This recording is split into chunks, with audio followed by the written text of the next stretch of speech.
नमो नमः सर्वेभ्यो। अधुना वयम् अस्मिन् चलचित्रे वयं संस्कृतभारत्याः शिक्षायाः वर्गस्य कृते गीताप्रवेश प्रथमभागस्य वर्गस्य कृते व्यञ्जनसन्धिः व्यञ्जनसन्धिम् अस्मिन् चलचित्रे वयं पश्यामः अधुना।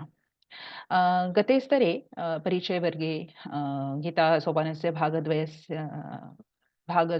द्वये वयं स्वरसन्धिं वयम् अपश्यामः। अधुना वयं अ, व्यञ्जनसन्धि अ, पश्यामः पश्यामः। सन्धि इत्युक्ते किम्? स्वरात् स्वरः आगच्छति चेत् सन्धिः भवति। व्यञ्जनात् स्वर अथवा व्यञ्जनम् आगच्छति चेत् सन्धिः भवति। वर्णात् कोऽपि अन्यवर्णः आगच्छति अथवा अस्ति चेत् तस्य मेलनं भवति। यत्र विकारः भवति तत्र सन्धिः भवति। आता उदाहरणार्थ किं म हलन्त अस्ति अत्र किम् अकुर्वत। किं योग अकुर्वत। अत्र केवलं वर्णमेलनं भवति। किम कुर्वत म पूर्ण। अत्र सन्धि न भवति। किमर्थं सन्धि न भवति? यत् अत्र विकारः न भवति। विकारः इत्युक्ते किं? वयं गते चलचित्रे वयम् अपश्यामः। विकार इत्युक्ते आदेश आगम लोप प्रकृतिभाव एतत् प्रकारेण कोऽपि आदेशः वयं न प्राप्तवन्तः। अतः विकारः न भवति। यत्र विकारः भवति यत्र वर्णात् परं वर्णः अस्ति तत्र यदि विकारः भवति तर्हि संधिः भवति। म्हणजे आता उदाहरणार्थ आपण बघितलं की स्वरसंधी मागच्या वेळेला बघितले होते आपण की कवी योग ईश। ई योग ई भवति। सवर्ण दीर्घसंधी स्वरसंधी। जिथे विकार होतो तर ईचा आदेश प्राप्त झाला ओके तिथे तत्र संधी भवति। म्हणजे संधी कुठे होतो? जेव्हा कुठल्याही वर्णाच्या नंतर दुसरा वर्ण जेव्हा येतो आणि जेव्हा तिथे विकार घडतो। विकार म्हणजे एखाद्या दुसऱ्या वर्णाचा आदेश प्राप्त होतो त्याचा आगम होतो त्याचा लोप होतो किंवा त्याचा प्रकृतिभाव होतो त्यावेळेला तिथे संधी होतो। म्हणजे संधी होण्यासाठी विकार होणे आवश्यक आहे। विकार जर झाला तरच संधी होईल आणि विकार नाही झाला जसं मगाशी सांगितलं तसं किम योग अकुर्वत तिथे म हलंत योग संपूर्ण म भवति किम कुर्वत। इथे विकार झालेला नाही त्यामुळे इथे संधी नाही होत। फक्त वर्णमेलनं केवलं वर्णमेलनं भवति संधिः न भवति। अतः गते स्तरे वयं स्वरसन्धिं अपश्यामः। अधुना एतस्मिन् स्तरे शिक्षायाः वर्गे अथवा गीताप्रवेशस्य भागप्रथमस्य वर्गे वयम् अधुना व्यञ्जनसन्धिम् अपश्यामः। अधुना अहं दर्शिकां दर्शयामि प्रथमम्।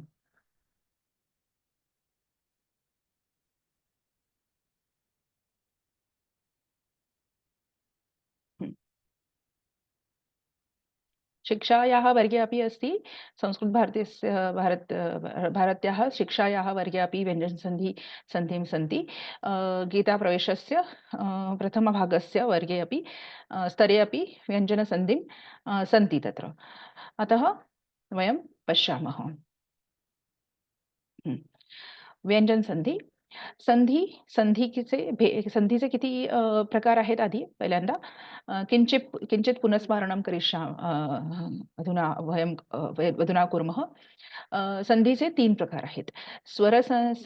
संधिः त्रय प्रकाराः सन्ति।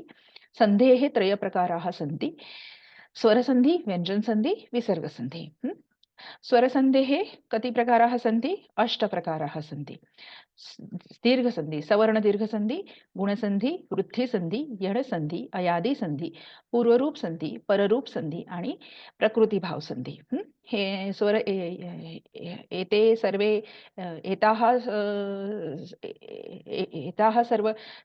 सर्वे प्रकाराः वयं गीताप्रवेशस्य न परिचये पुस्तके वयम् अपश्यामः।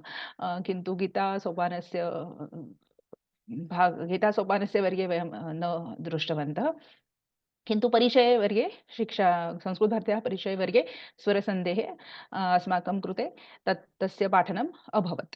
अधुना वयं व्यञ्जनसन्धिः पश्यामः। स्वरसन्धिः अपि अस्ति गीताप्रवेशस्य प्रथमस्य वर्गे, किन्तु तस्य कृते वयं तेषां कृते वयम् अन्यं चलचित्रं वयं करिष्यामः। अधुना अत्र व्यञ्जनसन्धिं पश्यामः। व्यञ्जनसन्धेः त्रयप्रकाराः सन्ति। शुत्वसन्धि, ष्टुत्वसन्धि, जष्ट्वसन्धि। आणि विसर्गसंधीचे पण 3-4 प्रकार आहेत. सत्वसंधी, उत्वसंधी, वृत्वसंधी, विसर्गलोप संधी. व्यंजनसंधी किंवा आपण ज्याला हलसंधी असं पण म्हणतो. व्यंजनात् परम यदि स्वरः अथवा व्यंजनम् आगच्छति अथवा अस्ति तत्र व्यंजनसन्धि भविष्यति। यदि तत्र विकारः भविष्यति तर्हि संधिः भविष्यति। म्हणजे व्यंजनाच्या नंतर आपल्याला हलंत अच आणि हल व्यंजन माहिती आहेत. सॉरी वर्ण माहिती आहेत. अच् वर्णः अस्ति स्वराः, हलवर्णाः अस्ति सन्ति व्यंजनाः.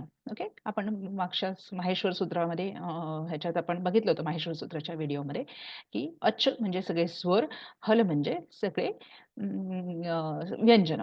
सो व्यंजनांच्या नंतर जेव्हा एखादा स्वर किंवा व्यंजन येतं आणि जर तिथे विकार घडत असेल विकार होत असेल म्हणजे एखाद्या वर्णाचा आगम होत असेल, एखाद्या वर्णाचा आदेश होत असेल, त्याचा लोप होत असेल तर त्यावेळेला संधी होतो. म्हणजे व्यंजनाच्या नंतर जेव्हा कुठलाही स्वर अथवा व्यंजन येतो त्यावेळेला व्यंजन संधी घडतो.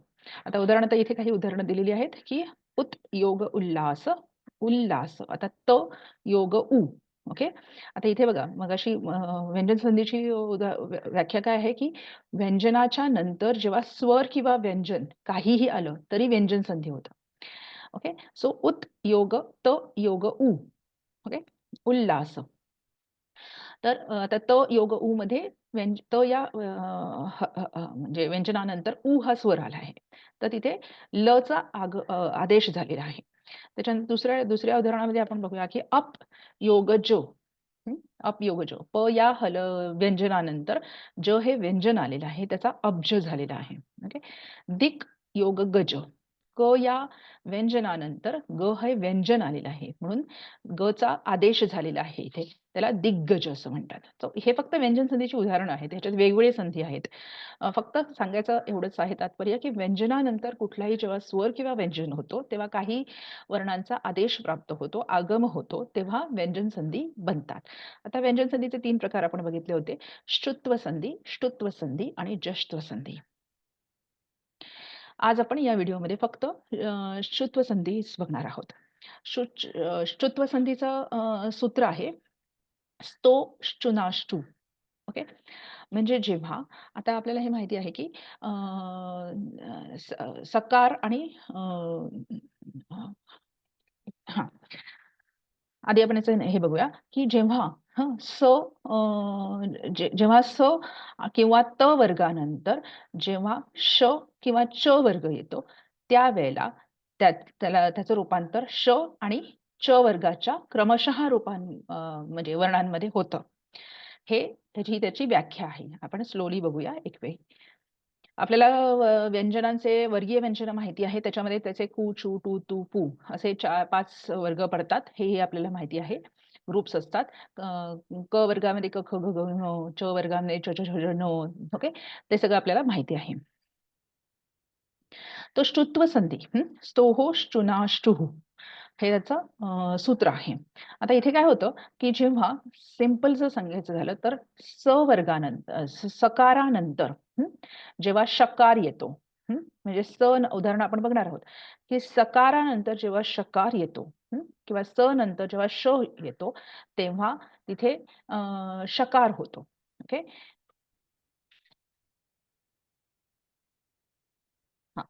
सो आणि चकारानंतर सॉरी क्षम्यता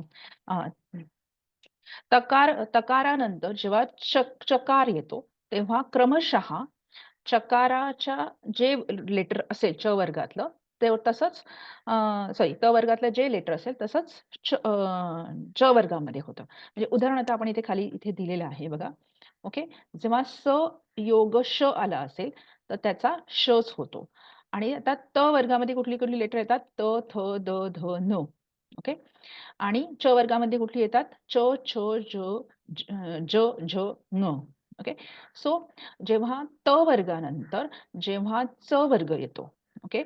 म्हणजे समजा की त, त योग च असं जर आलं असेल, तर तचं रूपांतर च मध्ये होतं. कारण त वर्गातला त हे प्रथम वर्ण आहे. त्यामुळे च वर्गातला प्रथम वर्ण कुठला आहे? तो च आहे. ओके. आता समजा द असेल, द नंतर जर समजा द नंतर जरी च जरी आला, आता द योग च असं जरी असेल, तरी पण द हा त वर्गातला तिसरा वर्ण आहे. त्यामुळे च वर्गातला तिसरा वर्ण आहे ज. त्यामुळे द चा ज होणार. त्यामुळे पुढे काहीही येऊ दे. जेव्हा सकार येतो, त्याच्यानंतर जेव्हा शकार येतो, तेव्हा स चं रूपांतर श मध्ये होतं आणि त वर्गातला त चं रूपांतर च मध्ये, थ चं रूपांतर छ मध्ये, द चं रूपांतर ज मध्ये, ध चं रूपांतर झ मध्ये आणि न चं रूपांतर ङ मध्ये. हे एवढं फक्त लक्षात ठेवायचंय हं. की पॉइंट की च सकाराचं रूपांतर शकारामध्ये आणि त, थ, द, ध, न चं रूपांतर च, छ, ज, झ, ङ. म्हणजे पुढे कुठलंही म्हणजे फक्त च वर्ग असला पाहिजे हे महत्वाचं आहे. तर च वर्गातलं कुठलंही लेटर आलं म्हणजे त वर्गानंतर च वर्गाचं कुठलंही लेटर आलं, तरी पहिलं बघायचं की त वर्गामधलं कुठलं कितवं लेटर आहे. समजा ध आला, ध योग ज असं असेल, तर ध हे त वर्गातलं कितवं वर्ण आहे? चौथा वर्ण आहे. त्यामुळे च वर्गातला चौथा वर्ण कुठला आहे? झ. झेंड्यातला झ. तर तो तिथे लिहायचा. ओके. आपण काही उदाहरणं बघूया त्याने अधिक स्पष्ट होईल आपल्याला. आता सत योग चित. आता त योग च असं त्याचं झालेलं आहे. ओके. आता म्हणजे तकारानंतर चकार आलेला आहे. त्यामुळे तच्या जागी आणि त हे त वर्गातला प्रथम वर्ण आहे. त्यामुळे तकाराच्या जागी अ, न त त वर्गातल्या तकाराच्या जागी च वर्गातला प्रथम वर्ण कुठला आहे? च. चच आहे. त्यामुळे तिथे च येणार. सत स योग च योग चित. सच्चित. ओके. रामस योग चिनोती. एक मिनिट, एक निमिष. हां. रामस योग चिनोती. मी थोडंसं मोठं करायचा प्रयत्न करेन म्हणजे सोपं जाईल. हां. रामस योग चिनोती. आता रामसमध्ये स आहे हां, सकार आलेला आहे हां, हा सकार. सकारानंतर चकार आलेला आहे. म्हणजे स किंवा त वर्गानंतर जेव्हा श किंवा च वर्ग येतो, तेव्हा शुत्व संधी घडतो. हे नियम आपण लक्षात ठेवायचे. तर सकार इथे सकार आलेला आहे. सकारानंतर चकार आलेला आहे. हं. आता जर सकार असेल तर त्याचं रूपांतर कशात होणार? शकारामध्ये. त्यामध्ये राम योग श शहामृगातला श योग चिनोती. रामश चिनोती. हरीस योग शेते. हरीस हरीस स नंतर श आलेला आहे. आता इथे बघा, स नंतर फक्त शच यायला पाहिजे असातला भाग नाहीये. इथे हरीस शेतेमध्ये स नंतर शकार आहे, श आलेला आहे. परंतु इथे स नंतर चकार आलेला आहे. त्यामुळे नंतर शकार किंवा चकार च वर्गातला कुठलाही वर्ण येऊ शकतो. फक्त शकार किंवा च वर्गातला वर्ण असला पाहिजे. त्यामुळे हरीस शेते. हरीस योग शेते. आता सकार आलाय. सकाराचं रूपांतर कशात होणार? शकारामध्ये. त्यामुळे हरी योग योग शेते, हरीश शेते. हं. शांगीन योग जय. हं. आता इथे बघा, शांगीन इथे न हलंत असायला पाहिजे. टंकण दोष अस्ति अत्र. शांगीन हं. न कुठला हे आहे? त वर्गातला म्हणा आहे. त, थ, द, ध, न. त, थ, द, ध, न. 5वा आहे, अनुनासिक आहे. तर त्यामुळे त्याच्यानंतर शांगीन नंतर जय आलेलं आहे, ज आलेलं आहे. ज कशातला आहे? च, छ, ज. तिसरं वर्ण आहे. ओके. पण च वर्गातला आहे. त्यामुळे जेव्हा आणि न हे 5वं वर्ण आहे. अनुनासिक आहे. कशातला? त वर्गातला. त्यामुळे इथे इथे त वर्गातल्या वर्णानंतर च वर्गातला वर्ण आलेला आहे. त्यामुळे आणि हा न हा 5वा वर्ण आहे किंवा अनुनासिक आहे. त्यामुळे च वर्गातला 5वा वर्ण कुठला आहे? च, छ, ज, झ, ङ. ना?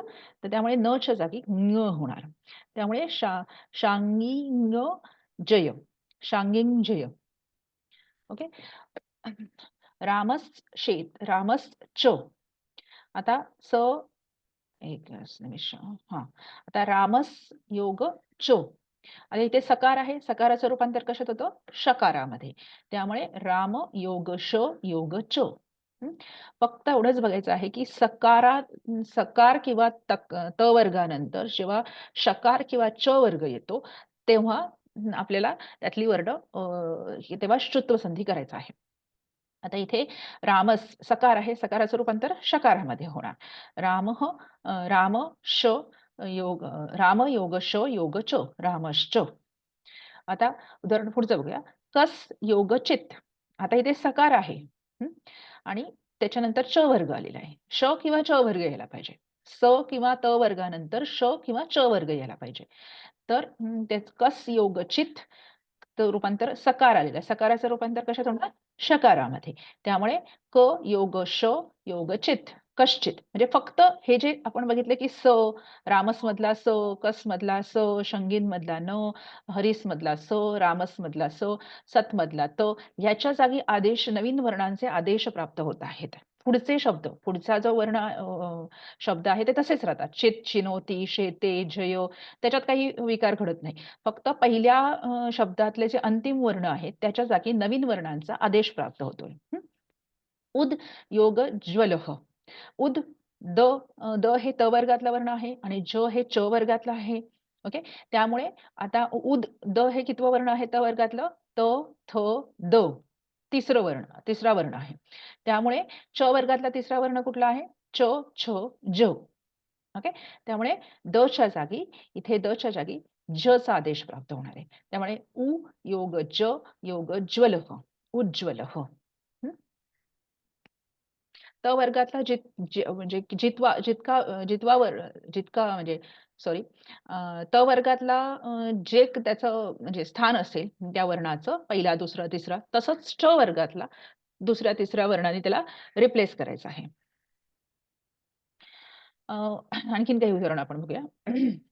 हरीस योग शेते. हं. आता इथे सकार आलेला आहे. सकाराचं रूपांतर शकारामध्ये होणार आहे. त्यामुळे हरी योग योग शेते, हरीश शेते. रामस योग चिनोती. हे मगाशी पण बघितलं होतं. उदाहरणार्थ इथे पण बघा. सत योग छात्रः. हं. आता इथे तकार आहे. तकारानंतर चकार आलेला आहे. त्यामुळे हे प्रथम वर्णच आहे. त्यामुळे च वर्गातला प्रथम वर्ण आहे च. त्यामुळे स योग च योग छात्रः. सच्छात्रः. तचा को च होणे. म्हणजे च्या जागी चा आदेश झालेला आहे. चा आदेश झालाय. सच्चित मगाशी बघितलं होतं. कथ योग झटती. आता आलेलं आहे. वर्गातलं दुसरं वर्ण आणि त्याच्यानंतर च वर्गातलं कितवा वर्ण आहे हा? च, छ, ज. तिसरा वर्ण आहे. म्हणजे प्रत्येक वेळेला या दुसऱ्या वर्णाच्या जागी दुसराच वर्ण येतो असं नाहीये. तर तो कुठलाही वर्ण असू शकतो. मग आता इथे तिसरा वर्ण आलाय, मग आपण काय करायचंय, की म्हणजे जो दुसरा जो शब्द आहे त्याच्यामध्ये काही विशेष फरक होत नाही. तर पहिला जो वर्ण आहे त्याचं जे अंतिम वर्ण पहिल्या शब्दातलं अंतिम वर्ण जो आहे तो कोणी आता कितवा वर्ण आहे वर्गातला? थ दुसरा वर्ण आहे. मग च वर्गातला दुसरा वर्ण कुठला आहे? छ. ओके. त्यामुळे हा इथे छ आलेला आहे बघा. क योग छ योग झटती. ठीक आहे. उद योग ज्वलः मगाशीच बघितलं. सद योग जनः. आता हा कितवा वर्ण आहे? त, थ, द तिसरा वर्ण आहे. त्यामुळे त्या ठिकाणी च वर्गातला तिसरा वर्ण कुठला? च, छ, झ. सॉरी च, छ, ज. त्यामुळे द च्या जागी आपल्याला ज चा आदेश प्राप्त होणार आहे आणि इथे सज्जनः असं म्हणजे शब्द झाला. बध योग झटती. आता इथे पण त, थ, द, ध चौथा वर्ण आहे त वर्गातला त्यामुळे च वर्गातला चौथा वर्ण कुठला आहे? च, छ, ज, झ. झेंड्यातला झ.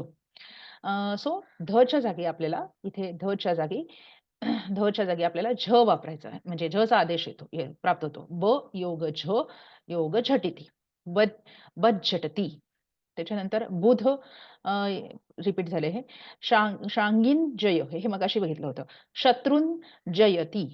न आहे त, थ, द, ध, न 5वा वर्ण आहे. त्यामुळे तिथे च वर्गातला 5वा वर्ण कुठला? च, छ, ज, झ, ङ. ओके. त्यामुळे नच्या जागी आपल्याला ङ लिहायचं आहे. तर शत्रू योग ङ योग जयती. शत्रुंजयती. इथे थोडंसं टंकण दोष आहे. हे चुकीचं आहे याच्यामध्ये. नच्या जागी ञचा आदेश प्राप्त होतो. ओके. सो अशा प्रकारे आपल्याला श्रुत्व संधीमध्ये आपण काय शिकलो? तर सकार सकाराच्या म्हणजे सकारानंतर सकार आणि त वर्गानंतर जेव्हा शकार किंवा च वर्ग येतो, हां, ह्याची मूळ कंडिशन काय आहे श्चुत्व संधीची? आता इथे श्चुत्व संधी म्हणजे काय म्हणू आपण त्याला? हां, आता याचं सूत्र जर तुम्ही लक्षात ठेवलं तर पटकन लक्षात राहील, की स्तोहो श्चुनाश्चुः. स्तोहो म्हणजे सकार किंवा त वर्गानंतर जेव्हा शकार किंवा च वर्ग येतो, त्यावेळेला त्याचं रूपांतर शकार आणि च वर्गातच होतं. असं हे सूत्र सांगतं. ओके. सो थोडंसं प्रॅक्टिसने आपल्याला येऊ शकतं. पुन्हा ही स्लाईड अशासाठी दाखवते आहे, की म्हणजे सकाराचा फक्त एवढंच लक्षात ठेवायचं आहे, की सकाराचा शकार होतो. म्हणजे च्या जागी चा आदेश होतो आणि त वर्गातलं जितका तो वर्ण असेल, पहिला असेल तर पहिला वर्ण च वर्गातला, दुसरा असेल त वर्गातला तर दुसरा वर्ण, असा आदेश त्याला प्राप्त होतो. त्यामुळे त, थ, द, ध, न ह्याच्या जागी क्रमशः च, छ, ज, झ, ञ असा आदेश प्राप्त होतो आपल्याला. ओके. तर अशा प्रकारे एवं प्रकारेण वयं श्चुत्वसन्धेः सन्धिं वयं अपश्याम. अग्रिमे चलचित्रे वयं द्वितीयं सन्धिं श्चुत्वसन्धिं वयं द्रक्ष्यामः. धन्यवाद.